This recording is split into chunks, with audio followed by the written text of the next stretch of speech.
Block কমিটির সভাপতি ঘোষণা হতে না হতেই নেতার গোসা।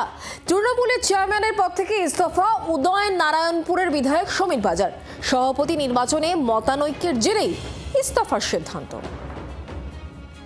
সবেমাত্র ব্লক কমিটির সভাপতি ঘোষণা করা হয়েছিল, তার কিছুক্ষণের মধ্যেই গ্রামীণ জেলা তৃণমূলের চেয়ারম্যানের পদ থেকে পদত্যাগ করলেন উদয়নারায়ণপুরের বিধায়ক সমীর পাঁজা।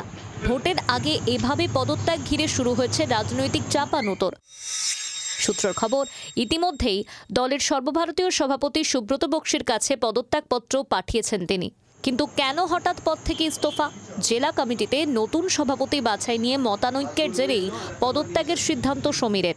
সেখানে কমিটি চেঞ্জ করার জন্য, নতুন মুখ আনার জন্য প্রস্তাব দিই। অল ইন্ডিয়া তৃণমূল কংগ্রেসের পেজে দেখলাম যে ব্লক কমিটি আমার সাথে আলোচনা বা আমার মতামত ছাড়াই সেখানে ঘোষণা করা হয়েছে। তাই জেলার চেয়ারম্যান হিসেবে থাকা না থাকা আমার কাছে কোনো মূল্য আছে বলে মনে করিনি। শাসক দলের নেতার আচমকা পদত্যাগ নিয়ে কটাক্ষ করেছে গেরুয়া শিবির। মূল বিষয় হলো উনি যাদেরকে চেয়েছিলেন তারা হচ্ছেন ওনার পেটুয়া। ওই ব্যক্তিগুলো হলে ওনার পার্সেন্টেজটা একটু বেশি হতো। মূল বিষয় হলো উনি বিজেপিকে ভয় পেয়েছে।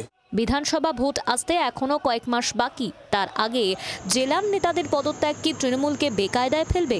ভোটের মুখে দল বদলেরও কি কোনো ইঙ্গিত? শুভাশিস মণ্ডলের রিপোর্ট, জি 24 ঘন্টা।